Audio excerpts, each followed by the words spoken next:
Good morning, good afternoon, and good evening, my brothers and sisters in Christ Jesus. Again, I thank you. This is a part 2 of a Christian or a disciple of Jesus Christ. Which one are you? I know in the last video we said we're going to come back to read a little bit, starting from the book of Leviticus and the book of Romans, where we left. I'm wondering, the name Christian, which the people of Antioch gave to Paul and Barnabas, which we have been using it. We gave ourselves that name. Or the name apostle or disciple, which Jesus Christ gave to us, a title that our Lord, our God, our Father, our Rabbi, our teacher gave to us, those who want to be his disciple. But we have neglected, as Jesus said in the book of Mark, we have neglected the command of Christ. And now we have been holding to our own tradition, the tradition of men. We have a fine way to nullify the word of God in a way so we can uphold our tradition, says Jesus. And he was right. Everything of us now is about human right. We have human right. We have women right. We have children right. We have gay right. We have animal right. And no one is speaking about God's right. We have the pioneer, people who stood up for human right. People who will go frantically crazy. Human right, children right, animal right. They can parade with banners and if they're gay right. Now, who is speaking about God's right? Did the God have a right? The one who created everything, heaven and earth, animal, baby, children, men and women, animals. Do he have a right? And who is speaking about his right? Who's standing for God's right? Is that supposed to be the disciple? Because the Christians are not standing for God's right. They are not. Christians are worrying about the law of man. Human right. Gay right. Children right. Animal right. Women right. They forget. They forgot totally about God right. Well, let's see. Let's go to, again, let's start from the book of Romans. Romans chapter 1 and see what God says. Romans chapter 1, and we're going to start from 18. The wrath of God is being revealed from heaven against all the godliness and the wickedness of people who suppress the truth by their wickedness, Christians. Since what may be known about God is plain to them, because we Christians, we think we know God, don't we? Because God has made it plain to them. For us, we have the word of God. For since the creation of the world, God's invisible quality, his eternal power and divine nature have been clearly seen, being understood for what he has been made, so that people are without excuse. What excuse you and I, who calls ourselves Christian, going to give to God? Let's jump. We'll jump a little bit on 22. Although they claim to be wise, they become fools, and they exchange the glory of the immortal God for images, right? The glory for images made to look like mortal human beings, birds and animals and reptiles. Therefore, God gave them over in sinful desire of their heart to sexual impurity for the degrading of their body with one another. They exchanged the truth about God for a lie and they worship and serve created things rather than creator. Is right? Cross. Mary statue, and all those kind of statues are out there. Images. Because of this, God gave them over to shameful lust. Even the women exchanged natural sexual relations for unnatural one. In the same way, the men also abandoned the natural relation with women, and they were inflamed with lust for one another. Men committed a shameful act with other men, and receiving themselves due penalty of their error. Men and men getting married. Women and women. This is what it says. The wrath of God. But, you know, we have gay right. So, God right, it doesn't exist anymore into Christianity. We live by the law of men, not the law of God. This is what God says. But a Christian, we abandon that, Jesus said, because of our tradition. Now we have Christian in the temple of God, the holy place that we say God comes to worship. We worship him. We have a man who sleep with another man, and another man who married two men or two women. You tell me, is a God in there? Is the Spirit of God in that place? No, my friend. The Spirit of God can never, ever be in that place. You like it or not, that is the truth and nothing about the truth. Otherwise, God is lying.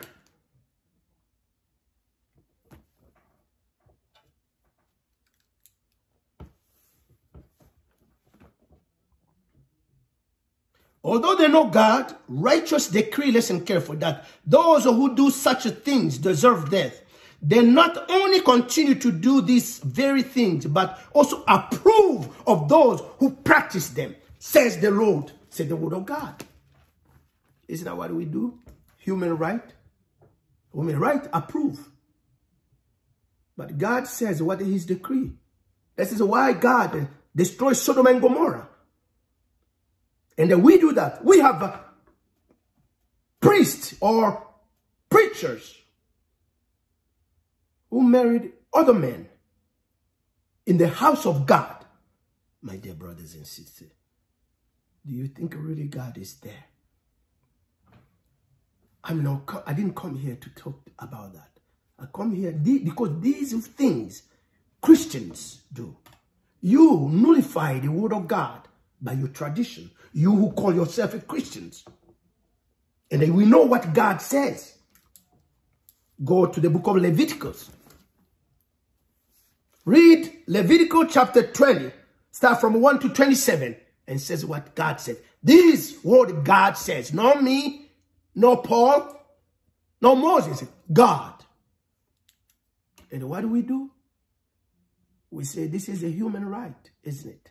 So human right, let us put God right at the side. And who does this? Christians.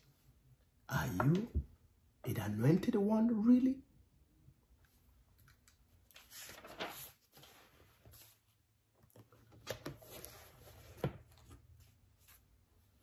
When I look in the Bible, something really interesting.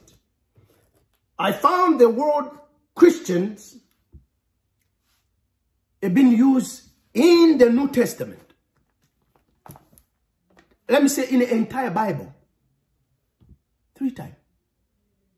The word Christians have been used only 3 times.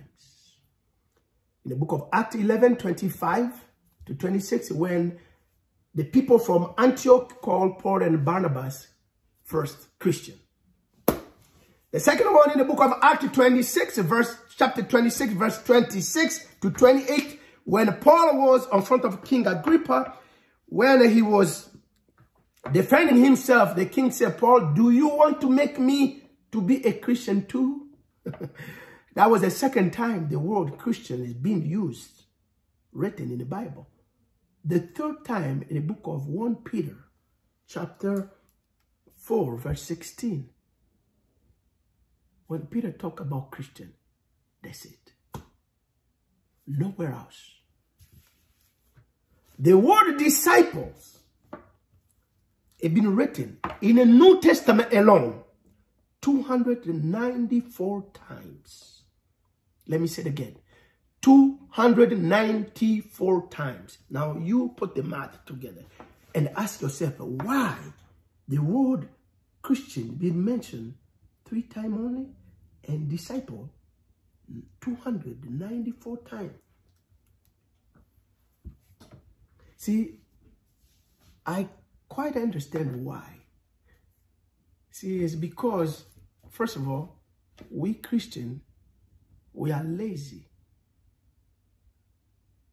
We understood when you're a disciple or apostle, you have to be working. Meaning you have to try to understand the word, or whatever part you understand, tell others. Bring forth the good news as the Great Commission the Lord gave to us. But because we are lazy and we don't want to work, we find this name Christian to be our cover-up. So we won't be doing the work of the Lord. Because if you're a disciple or apostle, you'll be going, you'll be learning. You have to be learning. Remember, a disciple is a learner, an apprentice. And the one who apply, you don't want to apply, you don't want to learn, you just want to listen, and that's it. Because this is what Christians do. They go to church and sit in their pew, listen to the preacher preach, and then after that they get out to go. Before even they get home, they even forgot about what it was taught in the church. Because when you cut him off, even he come from church, oh, he will tell you, he will curse you, he will flip your head, flip you. He will scream, holy shit, what happened here? And then he will say all the names in the book. A Christian, isn't it? The Christian doesn't learn Bible. I've been in a Christian house for prayer. I said, go get your Bible. You have a Bible? He said, yes. I said, go get it. We have to start. And when he's coming, he's doing this.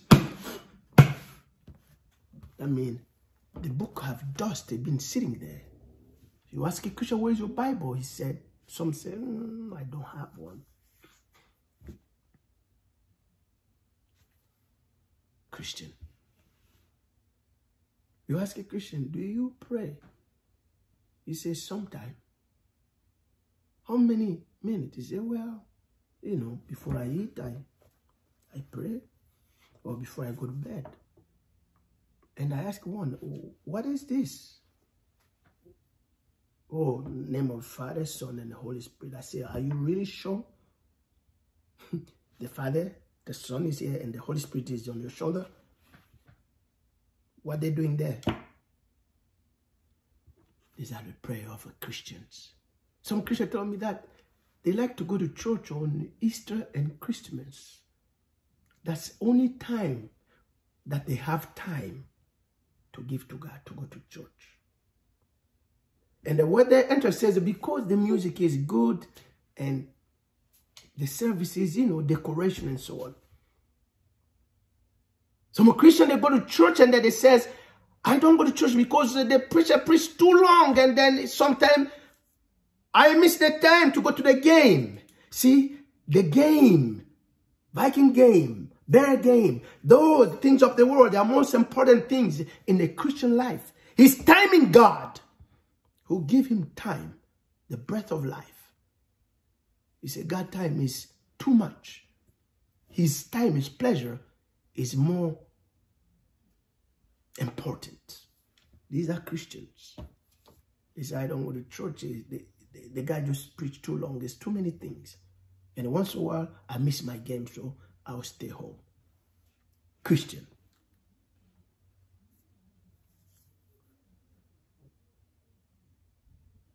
In the book of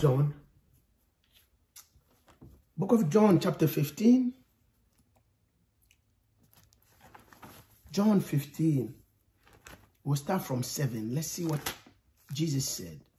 John 15, 7 to 8, says Jesus, if you remain in me and my words remain in you, ask whatever you wish and it will be done for you. This is to my Father's glory, listen carefully, that you bear much fruit, showing yourself to be my disciple.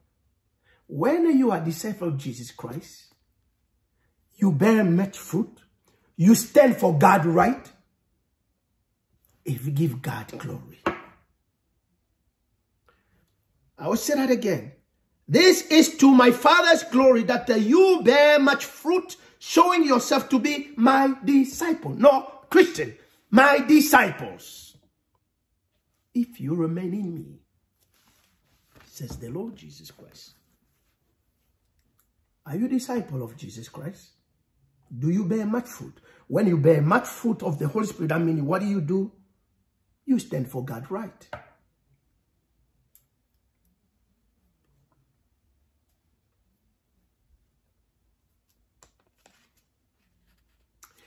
I found another reason why we call ourselves Christians instead of a disciple.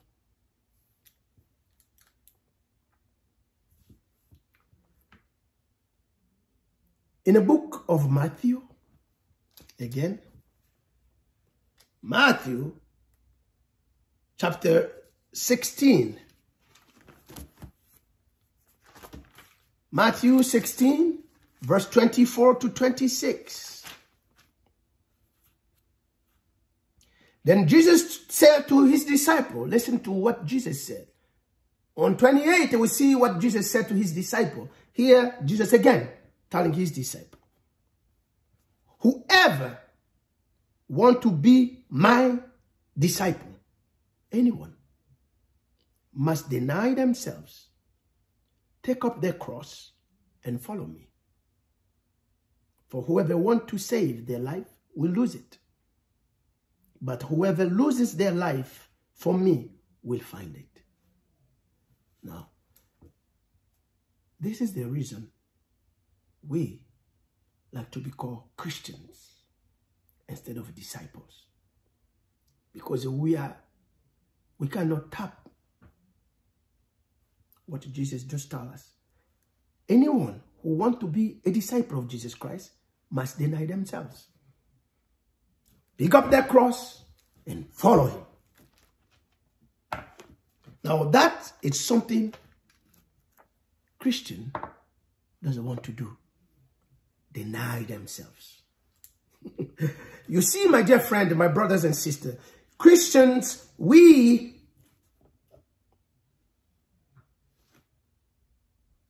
don't want to deny ourselves.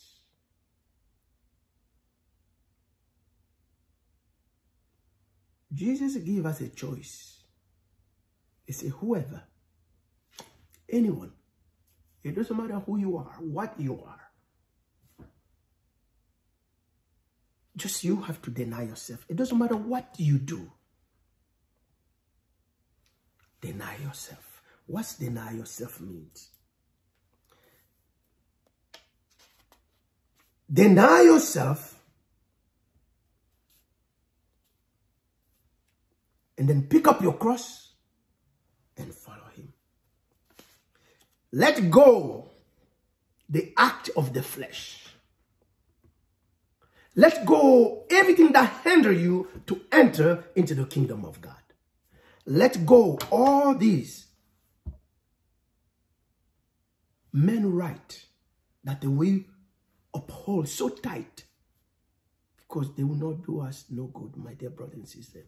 Human right, men right, children right, women right, gay right, all these can never, listen carefully, never make you and I enter into the kingdom of God. None of those. God right, it will make you enter the kingdom of God. Deny yourself means let go all these fleshly desire, everything that the flesh, because the flesh hinders you and I to enter into the kingdom of God. We can never enter with this body, only the spirit, by the spirit. But the flesh now entangle and fight with the spirit And then the devil knows that when he uses our flesh, that's his word, our weaknesses. We will let go the command of God and uphold to our human tradition, which is ruled by the flesh. Let's go to the book of Galatians to understand what the flesh does for us. Galatians chapter 5, we'll start from 19. Galatians 5, 19. The act of the flesh are obviously, the act of fear of the flesh are obviously sexual immorality. Oh, we read that in the book of Romans, and if the book of Leviticus, you will see. Impurity, debauchery, idolatry, remember? Statue of Jesus or of Mary or of anything or Buddha or whatever it is.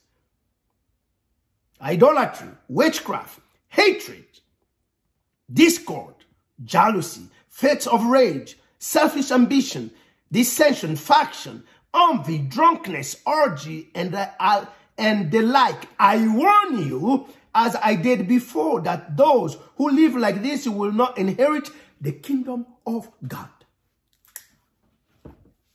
Now, my dear brother, I beg you to deny yourself, to let go all these desires of the flesh, because these that are hindering you to enter the kingdom of God.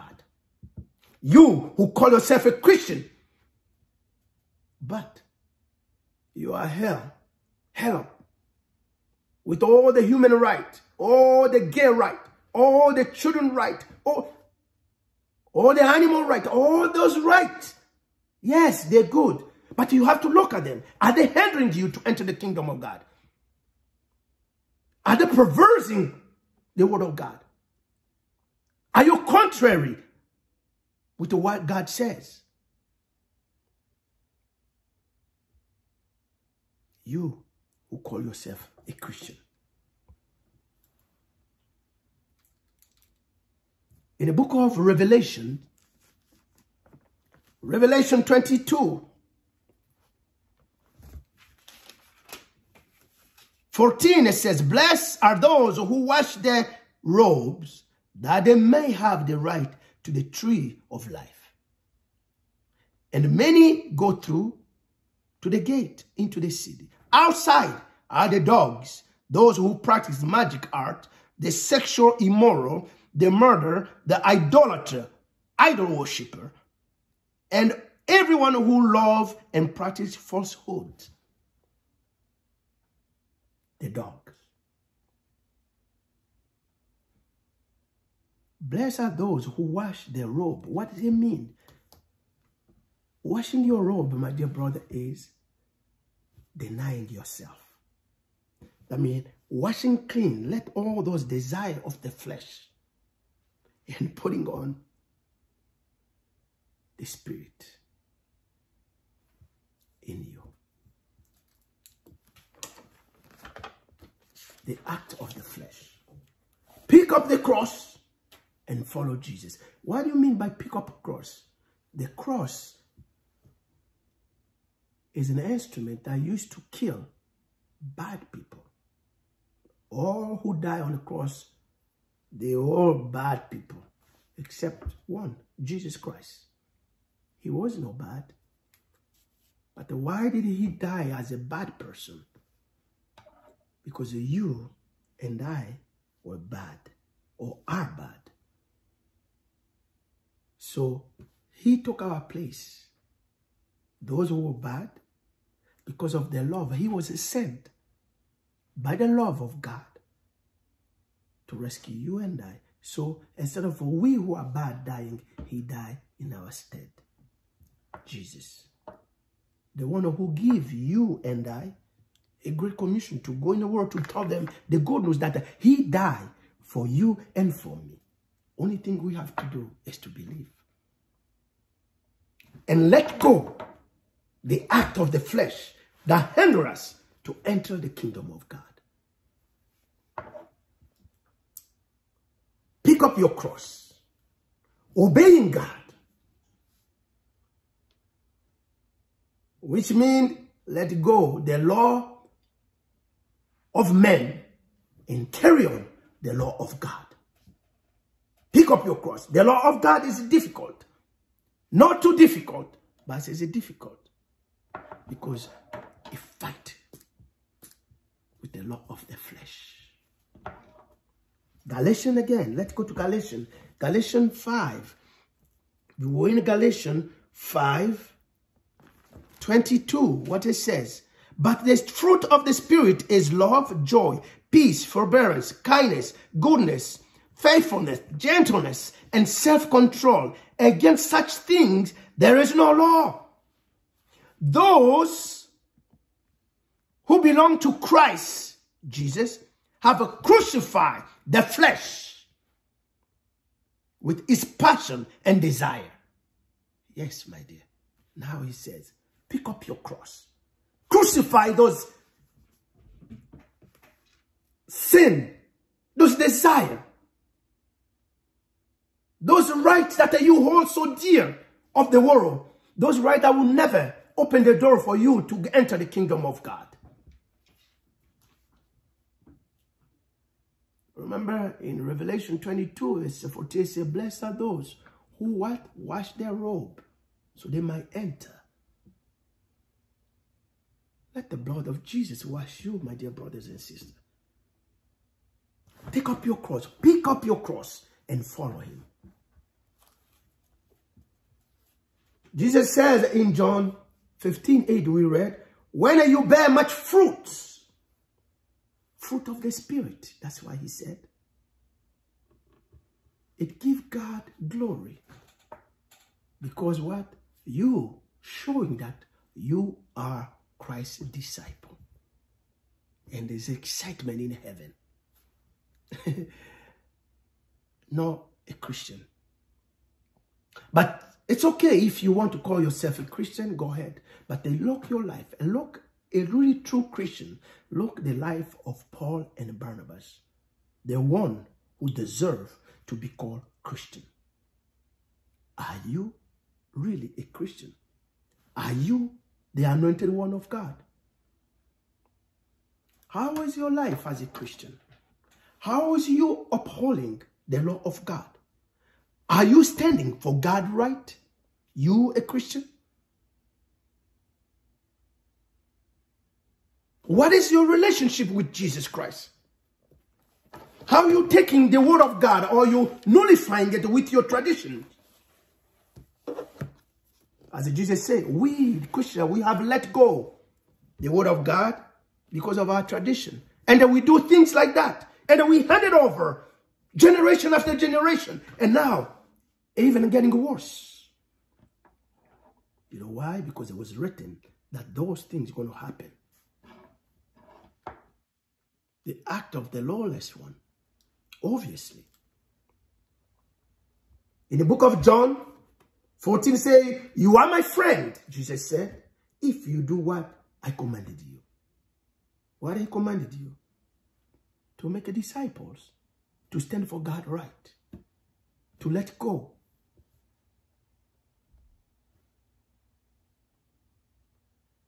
And deny yourself, to pick up your cross and follow him. In the book of Matthew 7:21, let's see, Matthew 7:21, what it says. Matthew chapter 7, verse 21. Now everyone who said to me, Lord, Lord, we enter the kingdom of heaven. Is that what we Christians think? Oh, I'm a Christian. I will enter the kingdom of God. I will enter in heaven. It's funny when any Christian, anyone who call themselves Christian, when they die, they say what? Oh, his soul rests in peace. You fools. Do you know how that his soul will rest in peace or her? Just because they call themselves a Christian? No, my dear friend, we have to stop saying that. Oh, his soul will rest in peace.